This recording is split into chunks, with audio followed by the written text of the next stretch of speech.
All right, with me now is the founder of the Foundation for Freedom Online. You know him and I know him. One of our fan favorite guests here, Mike Benz. Mike, good to see you. Great to see you, Liz.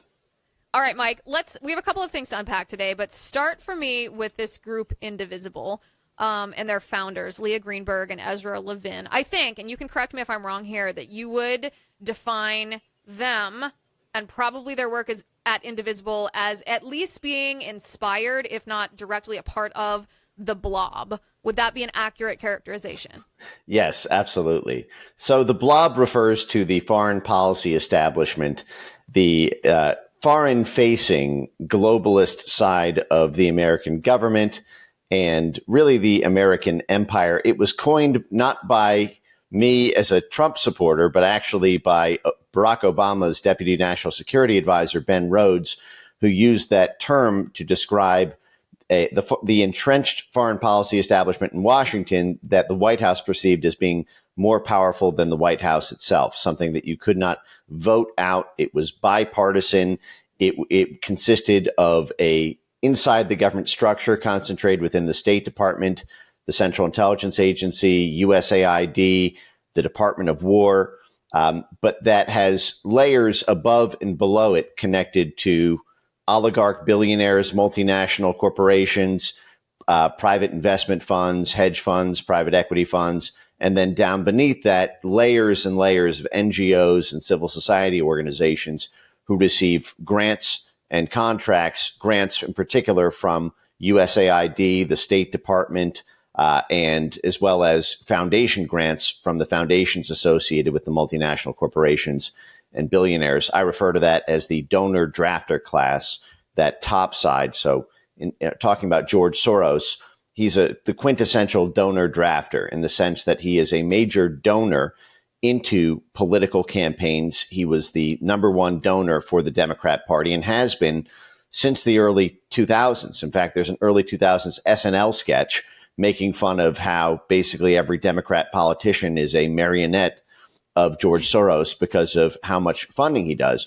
But the thing that I think is important to understand about George Soros, and actually before that, I'll just connect the tie, which is that Indivisible, according to the most recent tax filings, I believe had about $12 million in basically working capital. And now these are from 2023, so this doesn't even count the past 2 years because the 2024 tax extension deadline just happened a couple days ago. And so this is a common thing that you can't get the tax records for the Form 990s for 501c3s until about 2 years after, basically. But it was, so they had about $12 million then. And I think about $7.6 million came from George Soros's proprietary Open Society Foundation. So over half of their entire funding comes from George Soros. And they are, we'll talk about their operations in a second, but just to understand the sort of Soros business model. So Soros, I don't think of him as a particularly ideological person at all, actually. I don't think of him as a communist. I don't think of him as a socialist. He is, in many ways, the hybrid of capitalism and socialism, depending on when it benefits his own hedge fund properties. George Soros came of age in the United States after, immigrating here, is a New York City hedge fund guy speculating primarily on foreign currencies for countries that were under the Iron Curtain in Central and Eastern Europe. And then in 1979 started the Open Society Institute, the Open Society Foundations, after his older brother, Paul Soros, was already in the game with the State Department and the blob. So when I first started doing some of the deep dive research on this, I went into, because this whole thing is connected to the State Department and USAID, and this idea, when I call it the donor drafter class, the donor part is that they donate into political campaigns and they also co-donate with State Department and USAID initiatives. So you will frequently see, for example, a USAID grant to civil society organizations in Zambia. And then you'll see a part of that initiative will be the Open Society Foundation, a handful of other foundations like the Ford Foundation or Carnegie's, and private businesses. And you're like, what are they doing in Zambia? Well, 9 times out of 10, 99 times out of 100, what you're going to see is there's some energy deal. There's some There's some Halliburton wants the oil rights. Shell has a clean energy initiative. Some mining company that Soros is invested in wants to get access to the precious metals. The opposition party is running on ethanol mandates for fuels, while George Soros, the management fund, has invested in these ethanol companies in the country. This is so the drafter part of it is like a bike race. And in a bike race, you never want to be out in front where you are doing the work and cutting the wind for everyone behind you.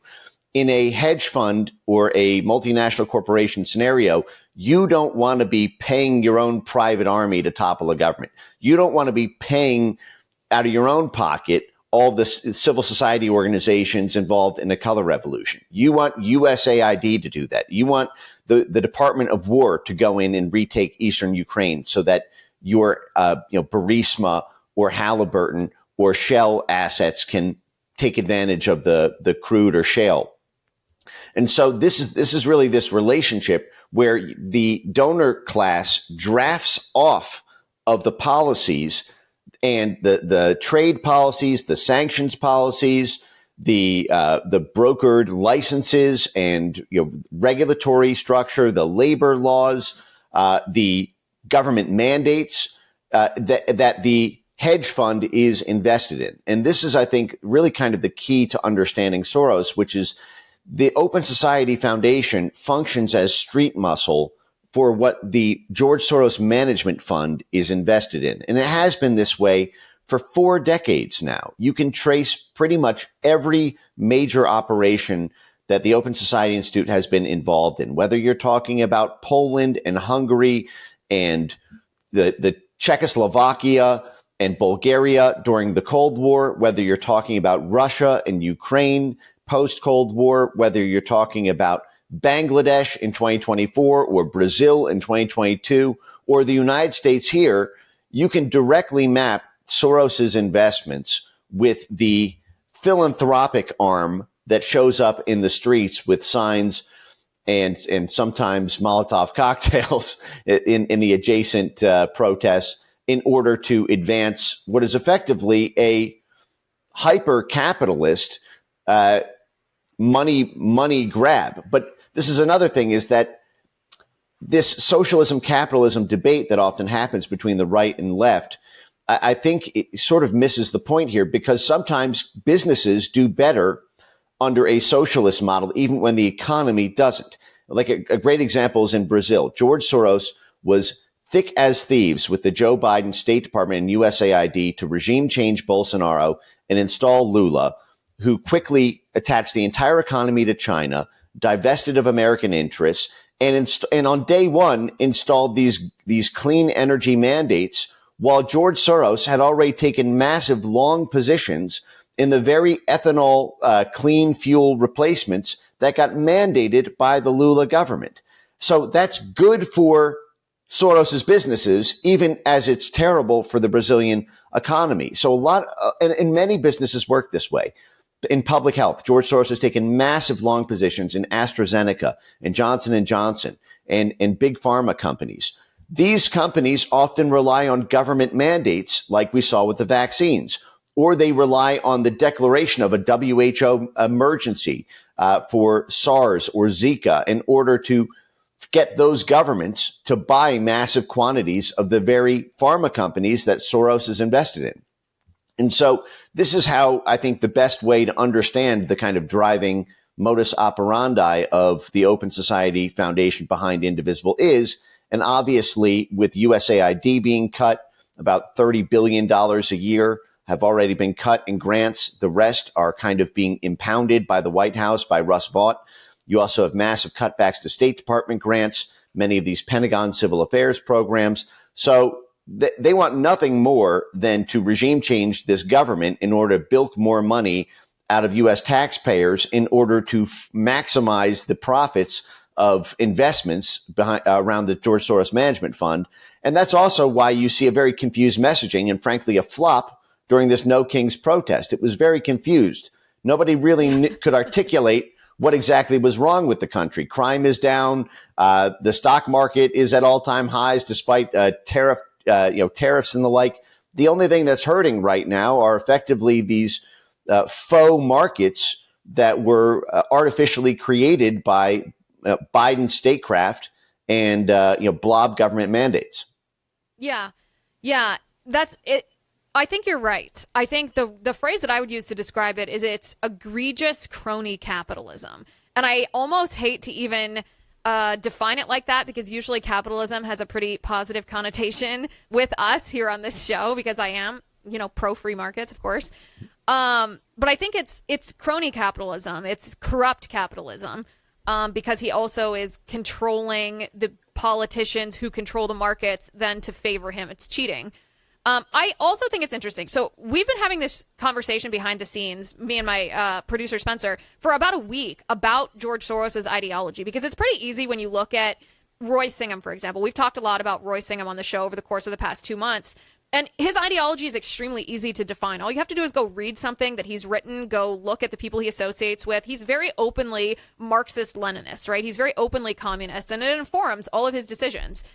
But George Soros, even though he has been the boogeyman of the right for a long time, and validly so, it is a little bit more difficult to define his ideology, because he's not exactly a communist, he's not exactly a Marxist, he's not exactly a socialist. Like, what is he? We mostly define him by his desire for open borders, but even that, I was saying earlier today, actually, I was saying, yes, but that's not the ends. He doesn't just want open borders because it sounds like open society. They're actually like not the same thing. He wants that because it's the means to an end. So what is the end that he wants? And listen, I stayed up half the night last night reading as many of George Soros's writings to try to find the answer to that tiny little question.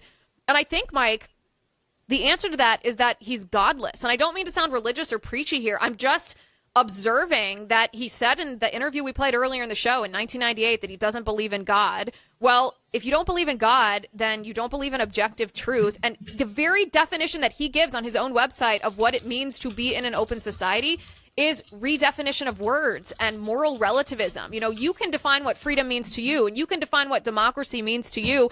And he wants to destroy cultures by opening borders to destroy the norms and traditions and institutions that actually uphold objective truth.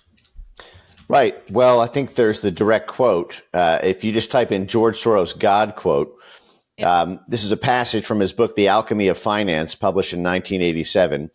He wrote, "I have always harbored an exaggerated view of my self-importance," he wrote. "To put it bluntly, I fancied myself as some kind of God." Okay. I fancied myself as some sort of God. Well, it's very interesting. In a lot of Soros's autobiographical writings, he talks about how he started off kind of wanting to be a philosopher, a la Keynes, or kind of economic philosopher. He has these kind of proprietary theories of how the market works, like reflexivity and the like. But he realized that he could not really achieve the kind of philosophical reforms unless he had godlike money, and so he focused on money rather than on philosophy. It's kind of reminds me of Ellsworth Toohey in The Fountainhead.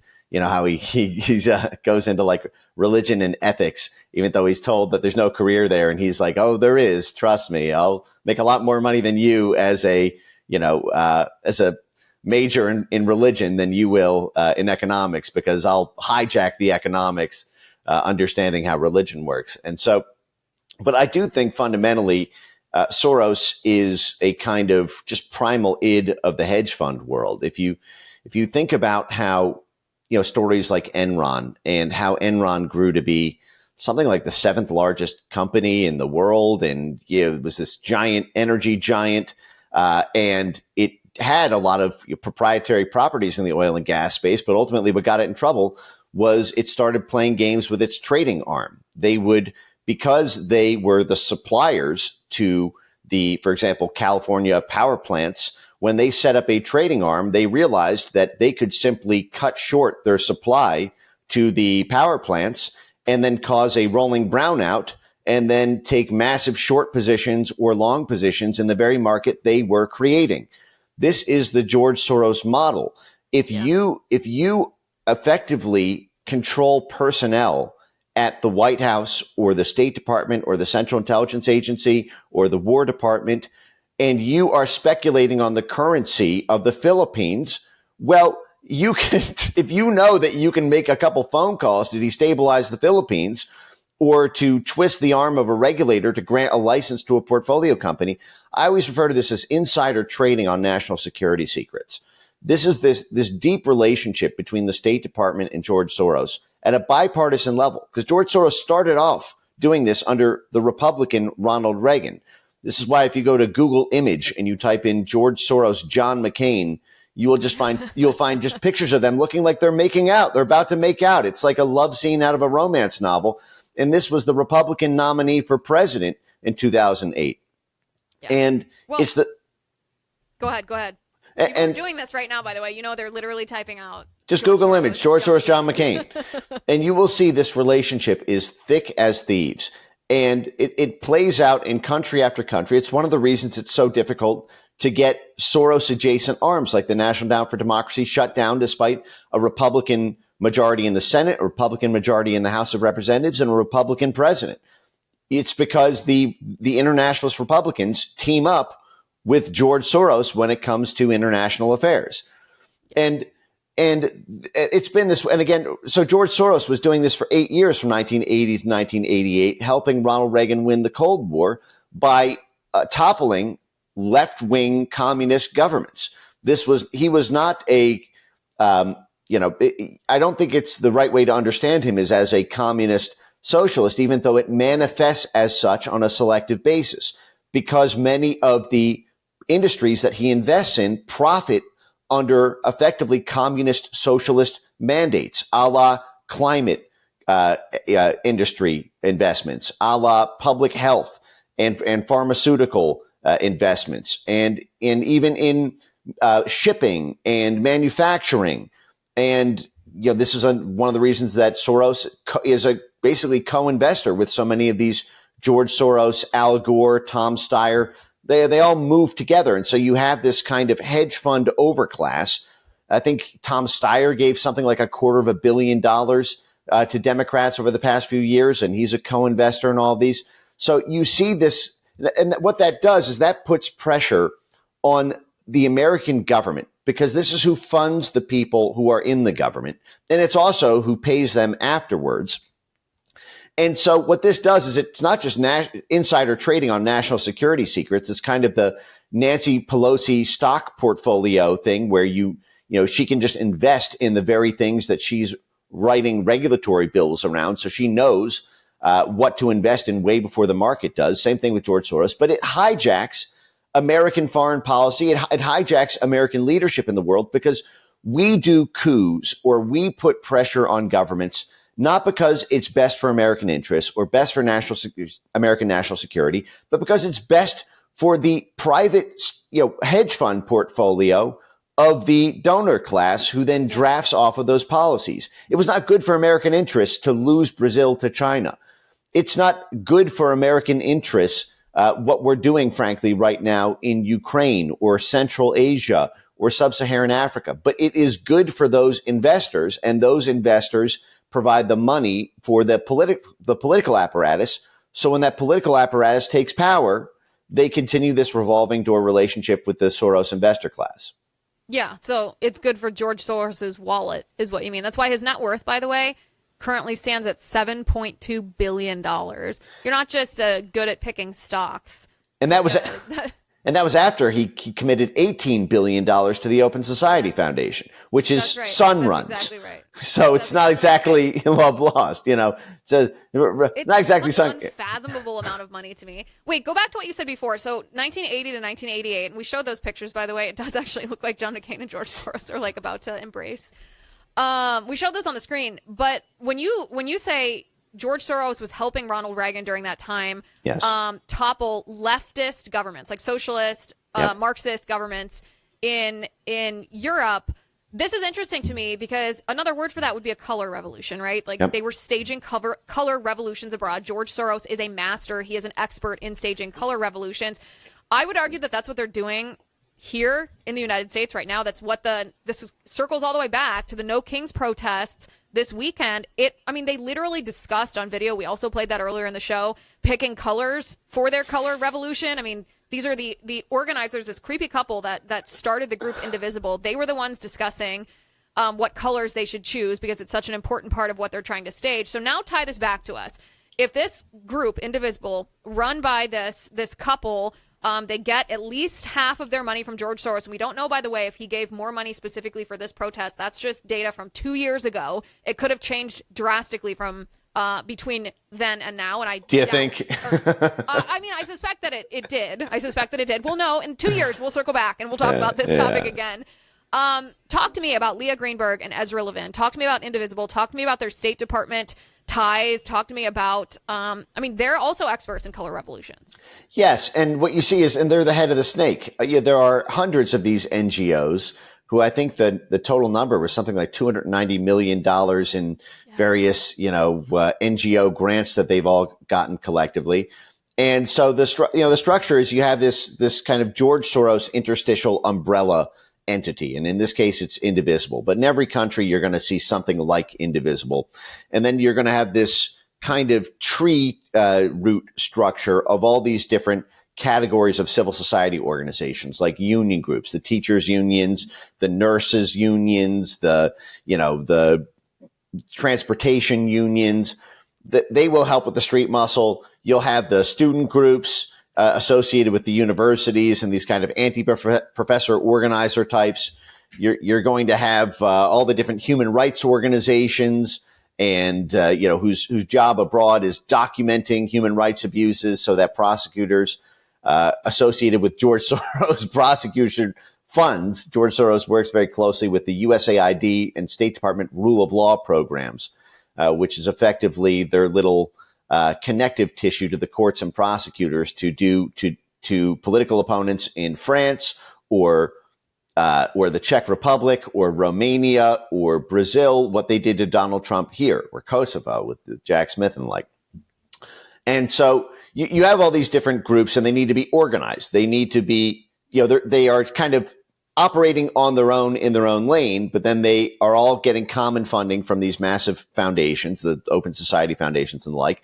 And so they need to be wrangled and aligned like a magnet. And that's what the Indivisible has been doing, frankly, for several years. They were a big part of the 2020 protests. If you remember the Molly Ball Time magazine article about it looking like a right-wing paranoid fever dream. But it turned out it was true. Behind the scenes, there was this shadow network working discreetly to fortify the election by, rigging it all sorts of ways. The media, the censorship operation, the shutdown DC protests and the like. And Indivisible was a very big part of that in 2020 as well. This has been this domestic color revolution cell that is basically the connective tissue to all these different discrete cells. And so it gets it centralizes the otherwise decentralized cells receiving foundation grants. And I should point out, actually, there's this Antifa blog called Crime Think.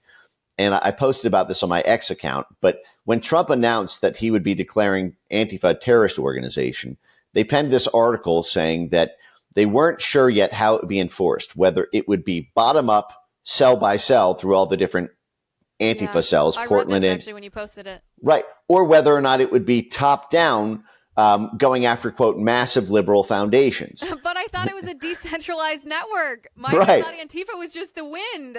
Right. But this is how they do this, and frankly, this is also how you try to structure things to get out of RICO. I remember when Gavin McGinnis stepped down from the Proud Boys when the New York state prosecutors were going after the Proud Boys on totally BS grounds. Basically, they were jumped by Antifa people coming out of an event. They defended themselves, but because they won the fight, the New York state prosecutors went after Proud Boys like a terrorist group, basically. And I think one of the definitions for the charge on RICO and organized crime was there had to be a leadership structure. And I think that was actually technically when Gavin McGinnis stepped down to try to help. If I'm recalling this correctly, this basically a way of trying to show the court that this was not, some top-down leadership-led thing. And this is the exact cover that Antifa tries to run. Of course, all of their websites have .org associated with them. It's unbelievable. I posted like 30 different Antifa websites, like Portland Antifa, the Rose City Antifa. It's .org. Well, what does the org stand for in .org? Anyone? Decentralized network, obviously. It's an organization. What do you know? It's an organization. That's what .org means. And they're all organized. They are all organizations. Of course they are. So what this weekend, though? So what was the goal then? If this was obviously State Department, color revolution experts, Leah Greenberg, Ezra Levin, part of the blob, funded by George Soros, because this is how he works as a donor drafter, both for economic purposes and ideological purposes, because he wants to destroy objective truth. He wants to destroy sovereignty as a way to destroy culture, to destroy institutions that protect norms and traditions, etc. What specifically was under target this weekend with this protest? Well, there are many goals with getting people in the streets angry and revolting. And there's the kind of periodic show of force, the show that the mobs will be back bigger and better than ever with pitchforks next time if you continue these policies. The end goal of a color revolution is essentially a surrounding of the country's parliament building and the president leaving in a helicopter as the United States recognizes a new government that has the support of the people. And so it's kind of a substitute for a democratic vote, because the sheer size of the mobs shows that the will of the people is not being respected. Because look at the million people in the street. Obviously, the State Department's enemy didn't really win this election, because look at all of the people on the streets. They clearly won the election. There are so many of them. This is why they try to gin up the numbers. And so Liz, is it normalizing a coup? Is that what they're doing? Of course. That's a huge part of it. When you lose the election and you are trying to claim that the president is illegitimate or a tyrant dictator who does not represent the Democratic majority this is the language you saw. Mehdi Hassan in his speech said, "We are the majority." You're the majority. Of what? You lost the popular vote. The first time in 20 years, you lost the popular vote. You lost the Electoral College. You lost the presidency. You lost the House of Representatives. You lost the Senate. It was a clean sweep. But they have to say, we are the majority, because look how many of us, there's 100,000 of us here. I don't see any Trump supporters here. Everybody's on our side. And then you have USAID media and State Department media and Soros-funded media amplify that until the international community goes, yeah, you know what? I don't see Trump supporters on these streets here in Boston. But this is why they had to fake the footage. Liz, remember this. This is so crazy, and I don't think they should ever be able to live this down. The most viral footage from the No Kings protest was fake. What CNN and MSNBC and Occupy Democrats and almost every major DNC, Harry Sisson and the like influencer put out about the show of force. Look, there are millions of us here. Was fake footage. It was from a women's march in 2017. They faked the footage about how many people there were to create a fake patina that this was the Democratic consensus. And so therefore Trump is illegitimate. He's an authoritarian who's trampling on what the people want. It is a substitute. The show of force in the streets is a substitute for losing an election at the polls. And when you can call an opponent an authoritarian tyrant who's using extraordinary measures to crack down on the people's will, it justifies the people taking extra legal actions to depose that dictator. That is why Gene Sharp is their guru. That is why the State Department, USAID, and the CIA hands out copies of Gene Sharp's From Dictatorship to Democracy at every single protest and activist event. And which itself is downstream of a $50 million Department of War grant from the 1950s to help the U.S. military and intelligence folks be able to overthrow governments when they can't accomplish a top-down military coup. They perfected this bottom-up street paramilitary coup. And this is how George Soros started his career with the blob in the 1980s, helping this happen inside of Poland with the Solidarity Movement, helping this happen inside of Hungary, helping this happen inside of Romania. And this is why these Soros foundations, who were funded by the U.S. government and working hand in hand with USAID and NED, ended up having such big influence there in those countries when the Cold War ended, and how George Soros got to be such a big part of American NATO policy. He wrote The Future of NATO, around how essentially the United States should should use NATO as a civil affairs weapon in the 1990s at a time when people thought NATO should be disbanded because the Cold War is over, and how George Soros is tied up in these USAID lobbying groups like the Global Leadership Coalition, which was created to save USAID when people thought USAID should be disbanded because the Cold War is over. And of course, it was President then Bill Clinton in the 1990s, and the Bill Clinton, Hillary Clinton, George Soros relationship has been thick as thieves for 30 years. And this, by the way, is why it's called the blob, because its gooey tentacles reach everywhere. It's also why it's critical to understand that George Soros says in an open society, every person can define democracy the way that they want, because to them, democracy is not actually the will of the people, like winning the Electoral College and winning the popular vote and the presidency and the House and the Senate. It is people, you and I, being forced to adhere to the radical leftist ideology, even when that radical leftist ideology loses at the ballot box. George Soros was backing the Nazi Azov battalion brigades in Ukraine against a center-left government of Viktor Yanukovych in 2014.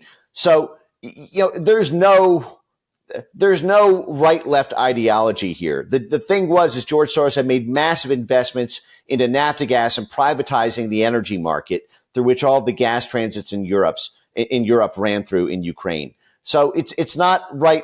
He's the primal id of crony capitalism, as you said, and of the hedge fund overclass that marionettes so many of our puppets, which is why it takes strong-willed men and women like we have, I think, frankly, right now in many respects inside our movement to resist that, even when it's not, it foregoes an easy cash grab. On our side, too. It's the uniparty. It's the uniparty. Listen, Mike, I know you have to go. I'm going to let you go, but I got to tell our viewers, I have a video that I have to show you. So you guys don't go anywhere. But thank you, Mike, for being on the show. I really appreciate it, as always. Thank you for breaking it down. Thank you, Liz. Okay, guys, so President Trump was asked about the No Kings protest this weekend, and his answer was what I would say is classic President Trump. Take a look at this. Protests over the weekend, the No Kings protests. I think it's a joke. I looked at the people. They're not representative of this country. And I looked at all the brand new signs I guess it was paid for by Soros and other radical left lunatics. It looks like it was. We're checking it out. The demonstrations were very small, very ineffective, and the people were whacked out. When you look at those people, those are not representative of the people of our country. Mr. President, besides San Francisco... And by the way, I'm not a king. I'm not a king. I work my ass off to make our country great. That's all it is. I'm not a king at all. Protests over the weekend, the No Kings protests. I mean, is he wrong? Whacked out attendees, coordinated, printed posters and signs funded by George Soros, and he's not a king. He works hard every day. I think that's right. We will rate that as correct. And the protests as highly coordinated, funded events, not organic, not grassroots whatsoever. All right, guys, make sure you're subscribed to the show. Go to youtube.com/Liz Wheeler, x.com/Liz_Wheeler. And if you could, pull up the Spotify app on your phone, search The Liz Wheeler Show, subscribe if you would, and give us a 5-star review. I really appreciate everybody who's been subscribing and been giving us 5-star reviews. It helps other people find the show. So it's your good deed for the day. Thank you for doing that. Thank you for watching. Thank you for listening. I'm Liz Wheeler. This is The Liz Wheeler Show.